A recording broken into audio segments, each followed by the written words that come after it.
Hi everyone, welcome back to our channel market crash. कैसे हो सब? आशा करता हूँ सब लोग बढ़िया हो गए, अच्छे से वीकेंड पास किया होगा।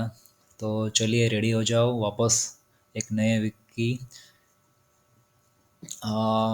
स्टार्टिंग के लिए। सब मिलके अच्छे से ट्रेड करेंगे, ठीक है? तो आज मैं आपको एक स्क्रिप्ट बताने जा रहा हूँ जो कि एक अच्छे लेवल पे आके रुका हुआ है। यहाँ से अप जाने के चांसेस जो है वो नीचे गिरने से ज़्यादा लग रहा है, और वो शॉर्ट चार्ट लग रहा है। तो सोचा आपसे एक बार शेयर कर लें चार्ट के ज़रिए। तो आइए अपन डायरेक्टली चार्ट पे ही जाएंगे और ट्राई करेंगे कि अच्छा लेवल कहाँ बनता है बाइंग का। जी हाँ, तो वो चार्ट है सिल्वर का दोस्तों, ना ही कोई स्टॉक है। यस, सिल्वर का चार्ट की अपन बात करने वाला है। तो देखते हैं वीकली टाइम फ्रेम पे क्या हो रहा है यहाँ पे। तो देखिए दोस्तों, ये 2020 में उसने एक टॉप लगाया था। वो जो टॉप है उसका लेवल है 78,000। वहाँ से जो गिरा हुआ है और लो बनाया लेटेस्ट 53,000 का, और वहाँ से एक अप मूव दिया है। और ये जो अप मूव है वो कोविड के चलते कमोडिटी की स्ट्रेंथ दिखा रही है, ठीक है? तो अगर इस बार यहाँ पे ब्रेकआउट आता है तो जो लेवल बन के आएगा वो मंथली टाइम फ्रेम पे जाके अपन देख पाएंगे कि बहुत ही स्ट्रॉन्ग ब्रेकआउट है यहाँ पे। नज़रअंदाज नहीं करना इसको, ठीक है? ट्रैक करते रहो एवरीवन, और जैसे ही लेवल बनता है आपको ठीक लगे वहाँ से बाय करना, छोड़ना नहीं है। जी हाँ, देखिए अभी क्या है, लेवल लेवल की बात अपन करेंगे तो अभी इसने लास्ट वीक में जो क्लोज दिया है वो है 69,000। अगर यहाँ से कोई भी सेलिंग आता है, कहाँ तक? तो कि 64,000 तक का सेलिंग जो है वो बाइंग ही है, छोड़ना नहीं है। गिरावट पे आपको इसको बाय करना है। अभी देखो यहाँ पे बाय करने के आपके पास दो रास्ते हो गए। या तो आप कोई फॉरेक्स ट्रेड, फॉरेक्स एप्लीकेशन, या तो फिर फॉरेक्स एक्सचेंज जो कोई भी रहेगा उसमें आप अगर ट्रेड करते हो तो वहाँ पे तो आपको एकदम फ्लेक्सिबिलिटीज मिलेगी कि कोई फ्रैक्शन में आप 0.01 या तो फिर 0.1, जैसे भी आप चाहो ऐसे फ्रैक्शन में बाय कर पाओगे। अगर आप फॉरेक्स में ट्रेड नहीं करते हो, ओनली MCX पे ट्रेड करते हो, तो मिनी या तो फिर माइक्रो लोड भी अवेलेबल है, और सिल्वर का ETF भी अभी आ गया है, तो आप उसमें भी कर सकते हो, कोई बात नहीं है, ठीक है? तो इसका अगर ब्रेकआउट सस्टेन होता है और ब्रेकआउट होता है तो लेवल क्या बन के आएंगे उसकी भी बात अपन साथ में कर ही लेते हैं। तो यहाँ पे मैंने फिबोनाची के हिसाब से लेवल निकाला है। ये कुछ शोर शॉट नहीं है कि ये आएगी, लेकिन जो टेक्निकल एनालिसिस अपन करते हैं उसके हिसाब से ये जो लेवल है वो इम्पल्स लेवल दिखाते हैं, ठीक है? पहला लेवल निकल के आएगा 74,000 के आसपास। अगर वो ब्रेक होता है तो अपना जो पुराना ऑल टाइम हाई है 78,000 के आसपास, वहाँ तक जा सकता है, ठीक है? और यहाँ पे थोड़ा बहुत कंसोलिडेशन होगा एक दो मंथ। फिर अगर ब्रेकआउट आता है तो उसको आपको ब्रेकआउट मानना है, ठीक है? अगर यहाँ पे डायरेक्टली कंटिन्यूएशन में अप मूव आता है तो वेट करना है वापस नीचे गिरे थोड़ा बहुत, या फिर यहाँ पे एक दो मंथ कंसोलिडेशन और हो, फिर एक अप मूव आएगा। वो फिर नहीं रुकेगा 90,000 प्लस जाए बिना। तो किस तरह से ट्रेड करना है वो आपको एक बार सीखना पड़ेगा, ठीक है? इसमें मैंने देखा क्या होता है, एक ही स्टॉक अपन देते हैं तो उसमें से आधे लोग जो है वो प्रॉफिट करते हैं और आधे लॉस करते हैं। क्यों? बिकॉज उसको एंट्री लेना नहीं आता है। तो एंट्री कैसे लेना है कोई भी स्टॉक में, उसके ऊपर आपको एक अच्छे से काम करना पड़ेगा, सीखना पड़ेगा। अगर आप नहीं फ्लेक्सिबल हो तो कुछ टेंशन लेने की बात नहीं है। स्मॉल स्मॉल क्वांटिटी से आप प्रैक्टिस करो, ठीक है? ब्रेकआउट पे कभी भी बड़ी क्वांटिटी नहीं डालना है। कोई भी स्टॉक है या तो कोई भी चीज़ है, एक थंब रूल बना लो, ठीक है?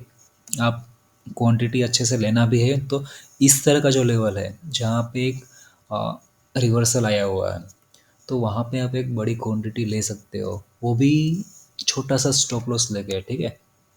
बट ब्रेकआउट पे आया हुआ है कोई स्टॉक, वहाँ पे आप बड़ी क्वांटिटी लोगे और वो ब्रेकआउट फेल हुआ, तो आपको कोई बचा नहीं पाएगा लॉस होने से, ठीक है। तो इसीलिए अपन क्या थंब रूल आपको दे के रखा है ग्रुप में कि आप हर गिरावट पे बाय करो। इस तरह से हम हमेशा बोलते हैं कि बाय ऑन डिप। कोई बात नहीं है, कोई भी यहाँ पे आपने 20% या 25% भी बाय किया है, अगर ऊपर चला भी गया, आपका प्रॉफिट ही है ना, लॉस तो है ही नहीं, तो क्यों टेंशन लेने का। और अगर नीचे आता है तो थोड़ा और बाय करो। आपने मान के रखा है कि मुझे 65 तक का बाइंग करना है, तो हर गिरावट पे थोड़ा थोड़ा बाय करो, कुछ टेंशन नहीं है, हल्की हल्की क्वांटिटी बाय करते रहो।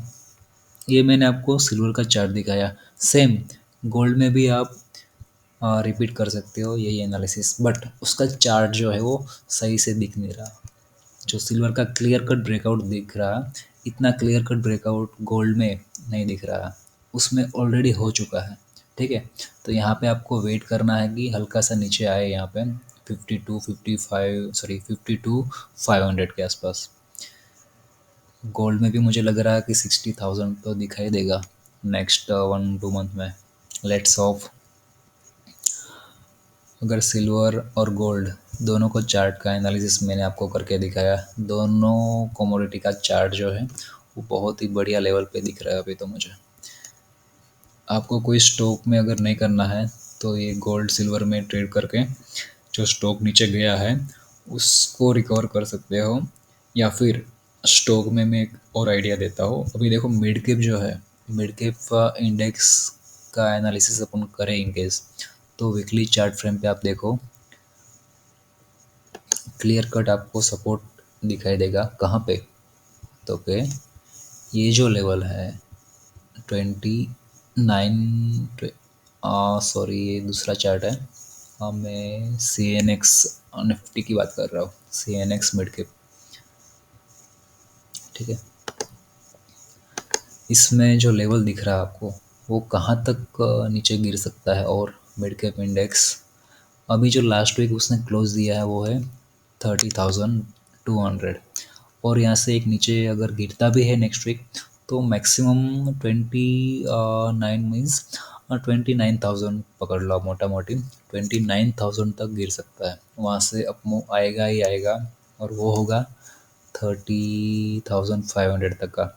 अगर गिरा तब की बात है, ठीक है। अपन प्रेडिक्शन कर रहे हैं कि यहाँ तक चलो आया, तो फिर वहाँ से यहाँ तक का एक इम्पल्स वेव बाउंस बैक आना ही है। तो अभी आपको कुछ बाय करना नहीं है, अपने पास स्टॉक है ही। अगर यहाँ से अप मूव आ गए तो उसमें प्रॉफिट चालू हो जाएगा। अगर और गिरता है तो यहाँ पे आपको डायरेक्टली निफ्टी का मिड कैप का जो ईटीएफ है उसमें एक अच्छी सी क्वांटिटी डाल के छोटा सा स्टॉप लॉस नीचे रख के बाय करना है। स्टॉप लॉस हिट भी हुआ तो भी कोई इशू नहीं है, अगर बाउंस बैक आया तो अच्छा सा प्रॉफिट उसमें आपको मिल जाएगा, ठीक है। तो अभी स्टॉक में बाय करने की मैं सलाह नहीं दे रहा हूँ, डायरेक्टली ईटीएफ में प्ले करो, एकदम सेफ रहेगा। और आप इसको लमसम स्टॉप लॉस डाल सकते हो ना, अगर आप 5 10 15 स्टॉक बाय करोगे यहाँ पे, तो उसमें आप स्टॉप लॉस कैसे लगाओगे, आप ही सोचो। तो बेस्ट वे है कि यहाँ पे आप ईटीएफ मिड कैप का ईटीएफ जो है वो बाय करो, और एवरेज करने के एम के साथ अपन बाय करेंगे, ठीक है। और कुछ नहीं करना है यहाँ पे। नया अभी निफ्टी का लेवल देखना है तो एक बार नज़र घुमा लेते हैं इसके ऊपर भी। इसमें तो देखो डेली का चार्ट देखोगे तो कंटिन्यूस फॉलो रहा। यहाँ पे एक पॉसिबिलिटीज़ है कि 3 ब्लैक कैंडल बनी हुई है, तो ये आपको दिखाता है कि एक बाउंस बैक यहाँ पे आने वाला है नेक्स्ट वीक में, ठीक है। मैं वीकली कैंडल बनाता हूँ यहाँ पे, तो 3 ब्लैक सोल्जर्स बने यहाँ पे, 3 ब्लैक कैंडल बनी, इसके बाद एक वाइट कैंडल बननी है एज पर चार्ट एनालिसिस। देखते हैं इस बार काम करता है कि नहीं। यहाँ पे मैक्सिमम पॉसिबिलिटीज़ है कि ग्रीन कैंडल आएगी, और वो कहाँ तक आएगी अगर आपको देखो यहाँ पे निफ्टी में भी ट्रेड करना है तो उसका एक मैं ट्रेड का तरीका दिखाता हूँ कैसे करना है। अभी मैं एज्यूम कर रहा हूँ कि नेक्स्ट वीक का जो लो है वो यहाँ तक लगेगा। जो ये मेरा लेवल आ रहा है यहाँ पे, यहाँ तक लगा। वो लेवल कहाँ पे है? 17,500। ठीक है। तो 17,500 का लो लगा के निफ्टी वापस बाउंस करेगी और यहाँ तक वापस आई इन केस, तो एक ग्रीन कैंडल यहाँ पे क्रिएट हो गया। ठीक है। तो वो लेवल कहाँ आएगा? 17,800। मीन्स 300 से 400 पॉइंट का कैंडल यहाँ पे बन सकता है। राइट। तो आपको कैसे प्ले करना है, जब भी नेक्स्ट वीक में आपको 17,500 के आसपास या तो फिर 17,400 अगर नीचे गिरता है और ये लेवल दिखता भी है, तो आपको नेक्स्ट मंथ का, दिसंबर का नहीं, जनवरी का एक कॉल बाय करके प्ले करना है। और स्टॉप लॉस ओनली निफ्टी का 200 पॉइंट का रखना है। क्या होगा अगर निफ्टी 200 पॉइंट और नीचे भी गया? आपने प्रिडिक्ट किया, ऐसा नहीं हुआ, तो क्या होगा? तो जो कॉल आपने बाय किया हो उसमें 25-30 पॉइंट का लॉस होगा और कुछ तो होने वाला नहीं है। ठीक है। तो 25-30 पॉइंट में कितना लॉस होगा आपको? निफ्टी का लॉट साइज है 50 का, 50 इंटू 30, 25-30 कितना होगा? 2,000-2,500 का मैक्सिमम लॉस होगा। और चल गया इन केस 500 पॉइंट का अप मूव आ गया, तो वो जो कॉल ऑप्शन आपने बाय किया है नियर बाई करना है 100 से 150 रुपीज़ वाला ही। ठीक है। तो वो डायरेक्टली 100 से 50 पॉइंट बढ़ जाएगा और कंटिन्यूस अप मूव आया भी, बराबर है, तो 100 से 200 पॉइंट भी अप मूव दे सकता है। तो आपको कॉल ऑप्शन ही बाय करना है, फ्यूचर में डायरेक्टली यहाँ पे प्ले नहीं करना है। ठीक है। क्योंकि अपन मोमेंटम ही खेल रहा है बाउंस बैक के लिए। तो ये एक निफ्टी का ट्रेड हो गया। बोलना नहीं है क्या बताया, 17,500 के आसपास आता है, 17,400 के पास आता है, तो वहाँ पे बाय करना है। Just by keeping 200 point of stop loss, nothing else. ज़्यादा दिमाग नहीं लगाना है, फास्ट ट्रेड करके निकल जाना है प्रॉफिट बुक करके। ठीक है। चलिए तो मिलते हैं कल, बात करेंगे क्या ट्रेड बनता है। अभी के लिए इतना ही।